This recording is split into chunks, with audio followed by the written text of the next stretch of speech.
पितु वाम भागम पाणौ महासायक चारु चापम नमामि रामं रघुवंशनाथं नमामि रामं रघुवंशनाथम्।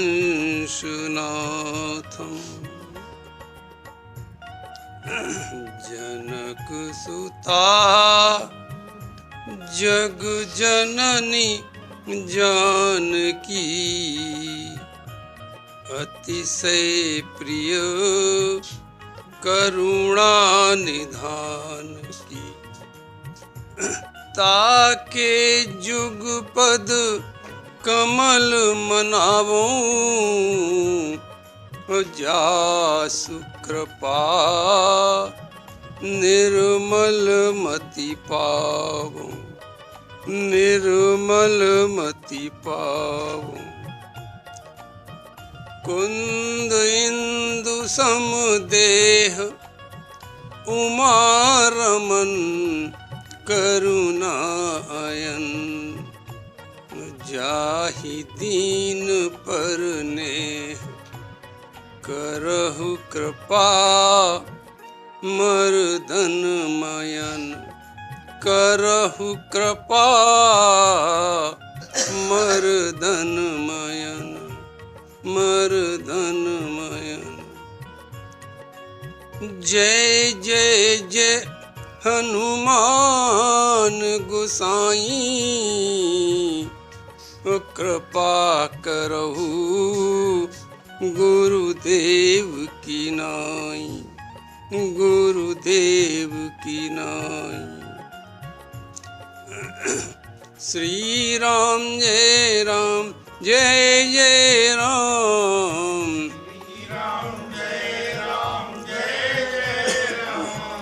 श्री राम जय राम जय जय राम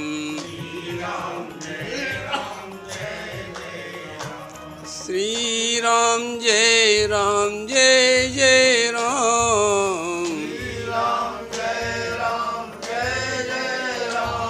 श्री राम जय राम जय जय राम।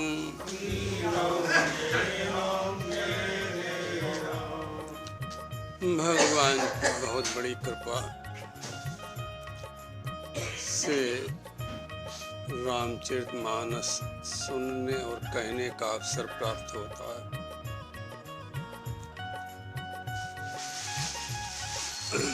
भगवान की कृपा से बालकांड आप लोग श्रवण कर रहे हैं। बालकांड में बाबा तुलसीदास ने प्रभु का स्वभाव बताते हुए वर्णन किया कि प्रभु में कितनी करुणा है। प्रभु जिसको एक बार अपना कह देते हैं फिर उसके दोषों को ध्यान ही नहीं देते कभी। उसमें सब गुण ही गुण देखा करते हैं। वनवास काल में प्रभु श्री राम वृक्ष के नीचे बैठे हुए हैं और बंदर लोग वृक्ष के ऊपर बैठे। उनकी पूंछ लटक रही है और कभी कभी वो भगवान राम के सर पर भी छूती है। लक्ष्मण जी को ये अच्छा नहीं लगता। उन्होंने कहा कि प्रभु इनको थोड़ा अनुशासन सिखा दें, ये तो बड़े उद्दंड हो रहे हैं। भगवान राम ने कहा नहीं, ये तो हमारे अपने हैं, अपने कुछ भी करें तुम्हें कोई दंड देने का अधिकार, ये सब हमारे अपने प्रिय हैं। वो प्रभु तरु तर कपि डार पे ते किए आप समान, तुलसी कहूँ न राम सो वर्णन था। तुलसी कहूँ न राम सो साहब शील निधान। ऐसा स्वामी जिसके अंदर इतना शील, कितनी करुणा, ऐसा प्रभु का स्वभाव बताया। अब राम कथा का महात्म बता रहे हैं कि जो हम राम कथा लिखने जा रहे हैं उससे लाभ क्या होगा। तुलसी बाबा जानते थे कलिकाल में व्यक्ति लाभ की ओर ज्यादा भागेगा, हर चीज में लाभ देखेगा, लोभ की वृत्ति बहुत बढ़ जाएगी और यहाँ तक बढ़ जाएगा लोभई ओढ़न लोभई डासन। अरे कहीं लोभई बिस्तर होगा उसका, लोभई ओढ़ने की चीज होगी, सब लोभई लोभ लोभई लोभ होगा। तो कहा कि लोभ की वृत्ति ज्यादा होगी तो लोग सोचेंगे राम कथा से मिलेगा क्या, क्या लाभ मिलेगा। तो इसलिए उन्होंने पहले लाभ की बात महात्म लिखा कि राम कथा सुनोगे तो क्या प्राप्त होगा। कनिज संदेह मोह भ्रम हरनी, कनिज संदेह मोह भ्रम हरनी, करऊं कथा भव सरिता तरनी। कर राम कथा संदेह मोह और भ्रम इन तीन का हरण करेगी। सबसे बड़ा लाभ ये बताया। देखो मोह और भ्रम यदि हमारे जीवन में बने रहते हैं तो ज्यादा नुकसान नहीं होता है, और यदि संदेह है तो बहुत बड़ा नुकसान है। लौकिक जगत में भी नुकसान है। अगर हम किसी पर संदेह करते रहें तो फिर संदेह की कोई सीमा नहीं। तो लौकिक जगत में भी संदेह नुकसानदायक है और अध्यात्म जगत में तो बहुत ही बड़ी बाधा है। उन्नति के मार्ग में बहुत बड़ी बाधा है संदेह।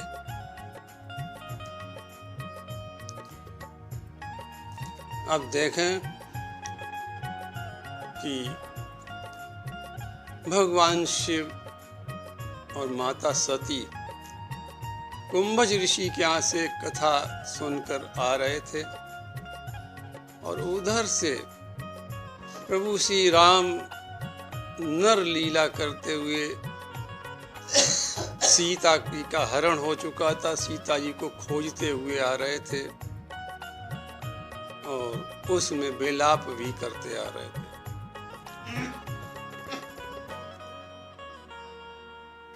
भगवान शिव की और सती की दृष्टि पड़ी प्रभु श्री राम पर।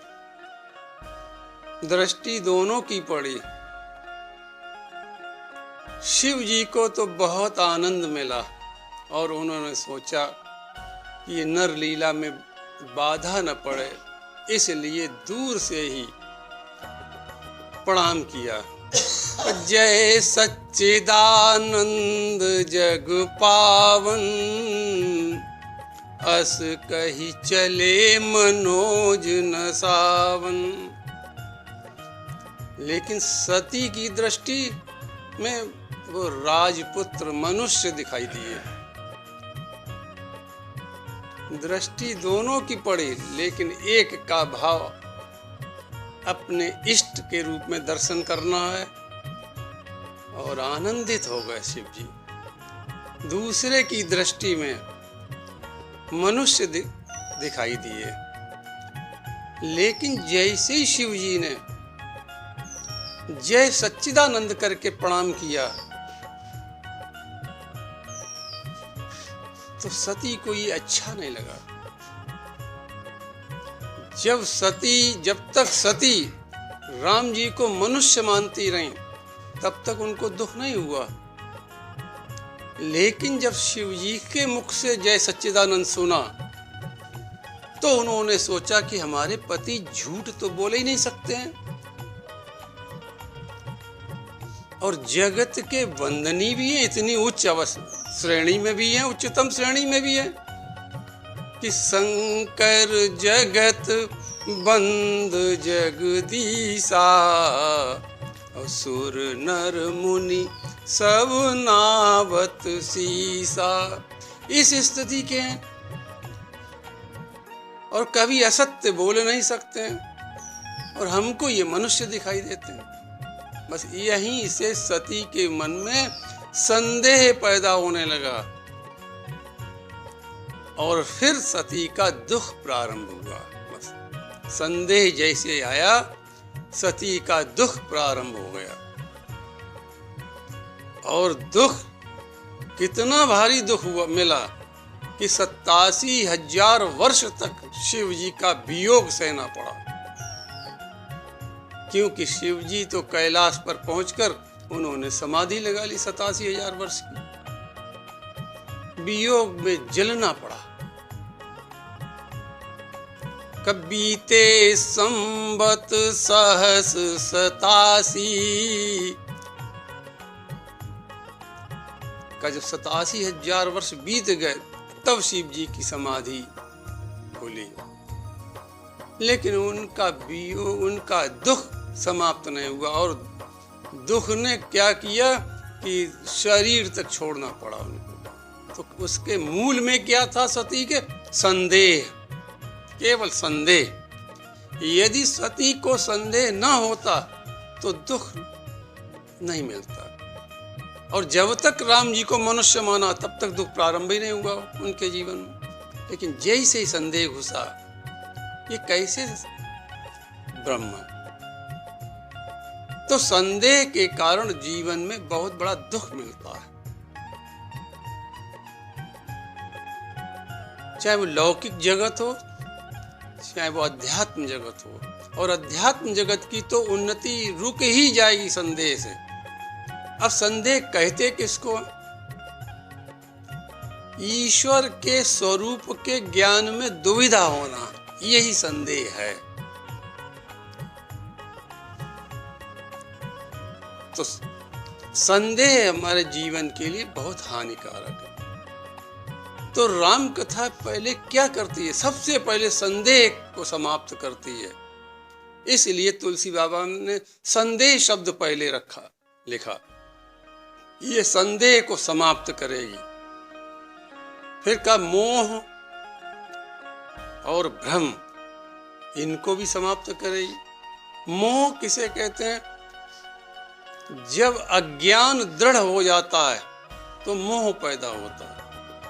अब देखें भागवत में विदुर जी ने धृतराष्ट्र को कितना उपदेश किया, लेकिन अज्ञान दृढ़ होता चला गया और धृतराष्ट्र मोह पुत्र मोह में चिल्लाते रहे और यहाँ तक कि महाभारत का युद्ध हो गया।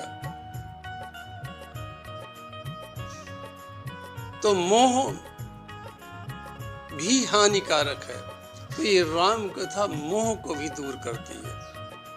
अब तीसरी चीज है भ्रम।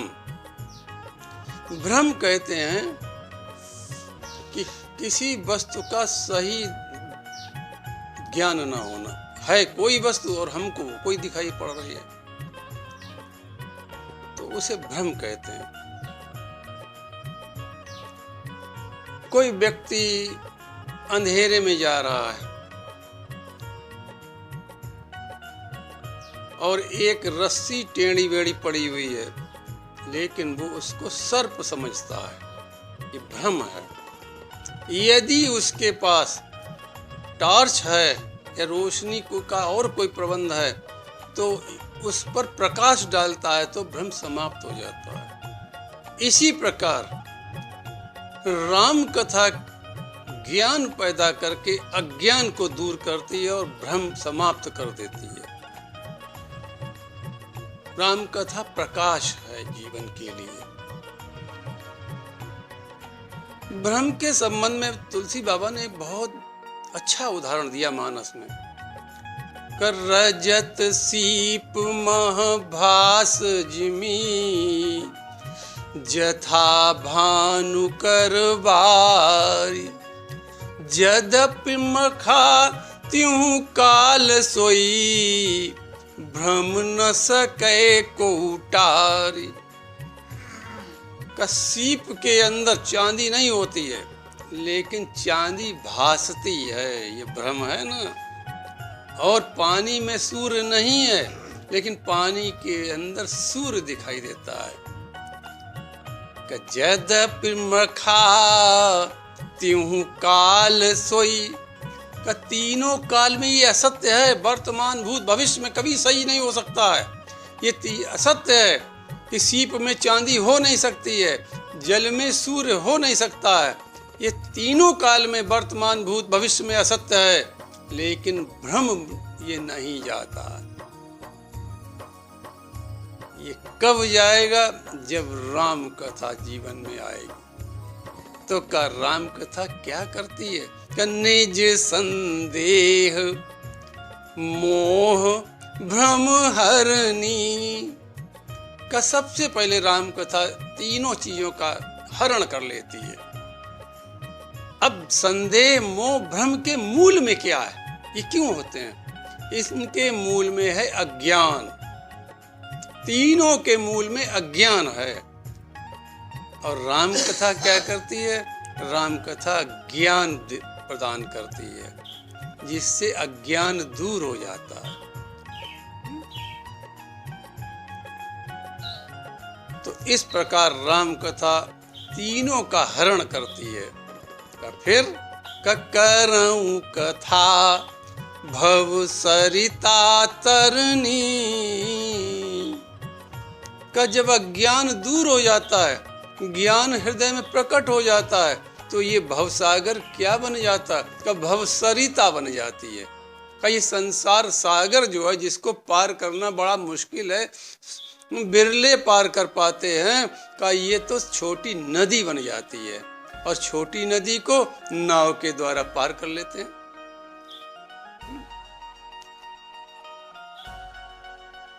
तुलसी बाबा ने बहुत अच्छी एक चौपाई लिखी इस संबंध में। कब भव सागर चह पार जो पावा। अगर भव सागर से पार होना चाहते हो तो क्या करो? राम कथा ता कहाँ दृढ़ नावा। अरे जो भव सागर से पार होना चाहता है, वो एक ही काम कर ले कि राम कथा रूपी मजबूत नाव का आश्रय ले ले। बस वही बात यहां भी कह रहे हैं कि करऊं कथा भव सरिता तरनी। हम वो कथा लिखने जा रहे हैं जो भवसागर को भवसरिता बना देगी, और फिर नाव के द्वारा आप पार हो जाएंगे। कोई श्रम नहीं करना पड़ेगा। नाव में क्या श्रम करना पड़ता? नाव में बैठ जाओ, पार हो जाओगे। तो राम कथा की मजबूत नाव का आश्रय ले लो हृदय से, तो ये भवसागर बहुत छोटा हो जाएगा और आसानी से बिना श्रम के पार कर लेंगे हम।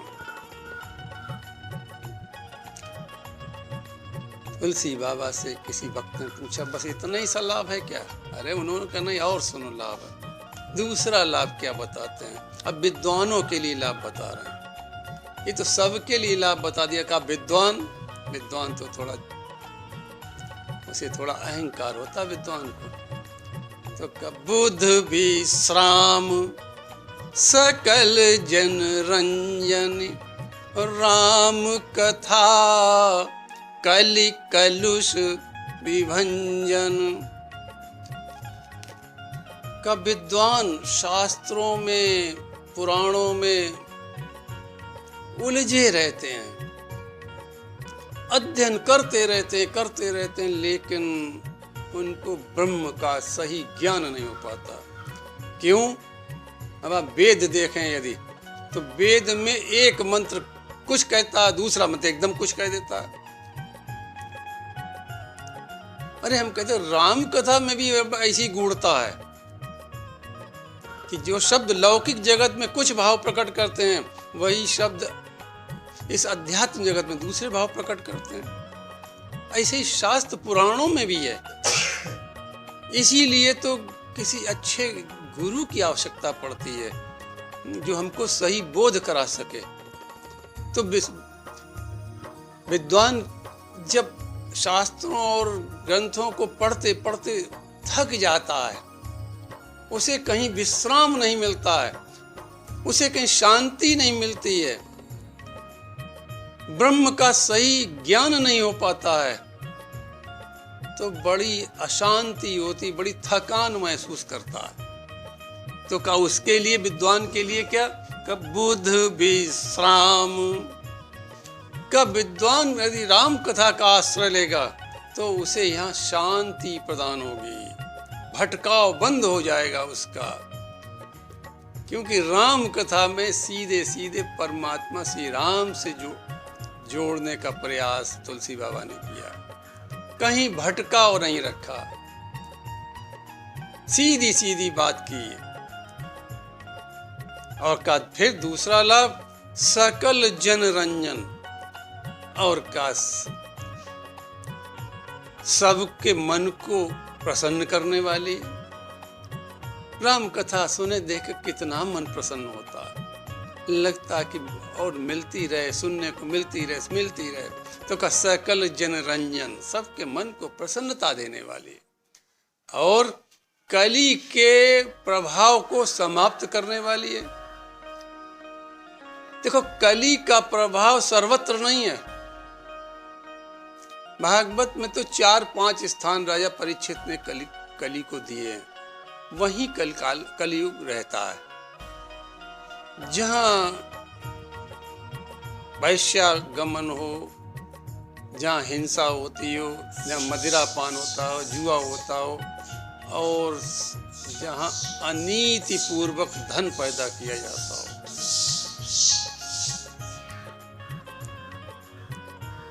तो राम कथा क्या करती है, जब राम कथा सुनेंगे आप तो आप इन सब से दूर हो जाएंगे, जीवन आप सरलता से जिएंगे, धर्म पूर्वक जिएंगे। पुरुषार्थ में पहला पुरुषार्थ धर्म ही इसीलिए रखा गया, अर्थ उसके बाद में रखा गया, धर्म अर्थ फिर काम, और धर्म अर्थ काम का फल क्या मिलेगा, कब मोक्ष प्राप्त होगा। तो धर्म पहले पुरुषार्थ में रखा गया, फिर अर्थ, धर्म पूर्वक अर्थ पैदा करना। तो जब राम कथा व्यक्ति सुनता है या सुनेगा तो वो धर्म पूर्वक धन पैदा करेगा और उस धन को का सदुपयोग भी करेगा। मदिरा और ये जुआ आदि वैश्यागमन इनसे बहुत दूर हो जाएगा। तो इस प्रकार राम कथा कलिकाल के प्रभाव को, कली के प्रभाव का भी नाश करती है। इसलिए कलिकाल में तो बहुत आवश्यक है राम कथा श्रवण करना, कि हमारा मन कहीं भी इन चीजों में न भटक जाए कहीं। और ये गारंटी नहीं है कि अच्छा बिगड़ नहीं सकता है। अजामिल, अब देखो, पहले तो अच्छा ही था, लेकिन एक वैश्या का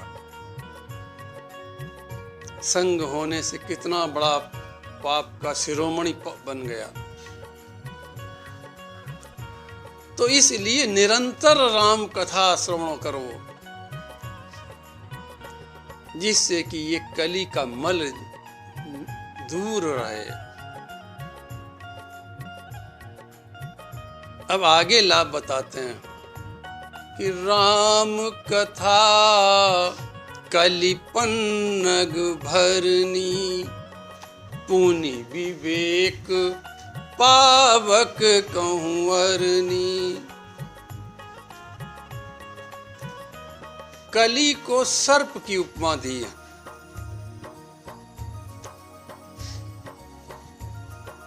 का कलिकाल जैसे सर्प किसी को छोड़ता नहीं है, ऐसे कलिकाल भी प्रभाव अवश्य दिखाता है। तो कली को पन्नग कहते हैं, सर्प को। कली कैसा है, का सर्प के समान है। और राम कथा का भरनी मंत्र के समान है। भरनी के थोड़े भाव समझ लें। भरनी का एक भाव तो ये कि ये ब्रज प्रदेश में एक चूहे के आकार का एक जीव होता है जिसके ऊपरी शरीर में कांटे कांटे से होते हैं। सर्प को देखकर सिकुड़ जाता है, बिल्कुल अपने अंगों को एकदम सिकोड़ लेता है। सर्प उसको मेढक समझ के निगल जाता है और जब वो पेट में पहुंचता है तो अपना शरीर फुलाता है और उसके कांटों से सर्प का शरीर फट जाता है और शरीर मृत्यु हो जाती है सर्प की। भरनी का दूसरा भाव है कि भरनी एक नक्षत्र है, इसमें जो वर्षा होती है वो सर्प के लिए बहुत हानिकारक है। सर्प की मृत्यु हो जाती है उस जल के पड़ने से। तीसरा भरनी का भाव है, भरनी एक मंत्र है, उस मंत्र के प्रभाव से सर्प हट नहीं सकता है और हटे तो जल जाए। तो कर राम कथा क्या, कर राम कथा भरनी के मंत्र के समान है। भरनी का काम करती है कि कली रूपी सर्प को बिना समाप्त किए छोड़ती नहीं है। यदि कलिकाल से बचना है, नहीं तो सर्प तो डस ही लेगा, कली रूपी सर्प निश्चित डस लेगा। यदि इससे बचना चाहते हो तो राम कथा रूपी भरनी मंत्र का आश्रय ले लो। और क्या करती है, पुण्य विवेक पावक कहूं अरनी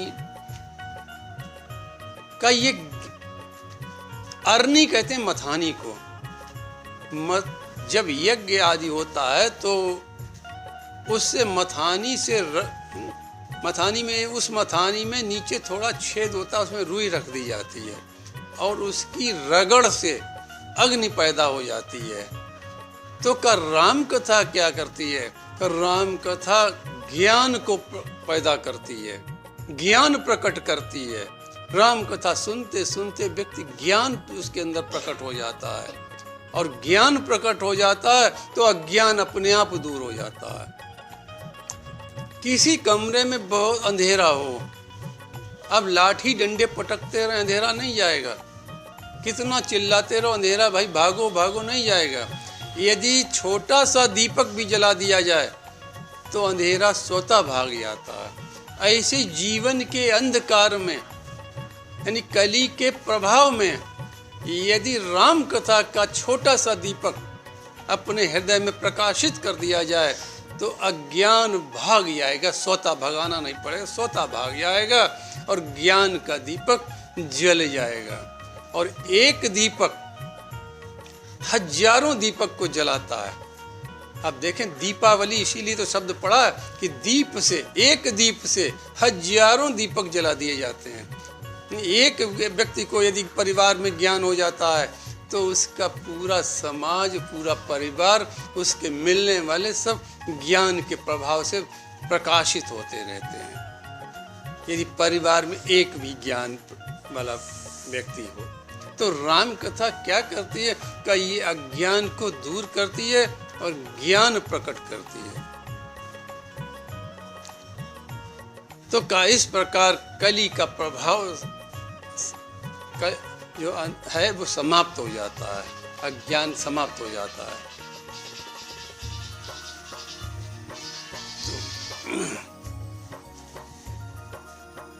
राम कथा कलि कामद गाई, सुजन सजीवन मूरी सुहाई।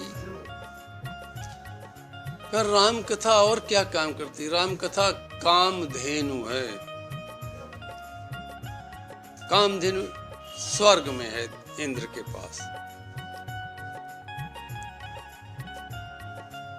ये कामधेनु की क्यों उपमा दी?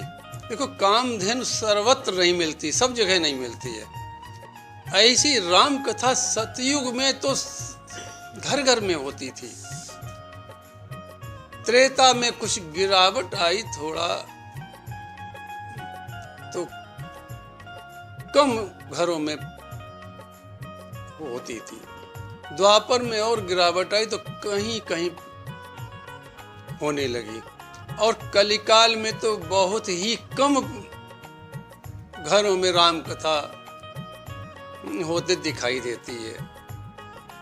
तो कहा कि ये क्या करती है, कामधेनु गाय के समान है।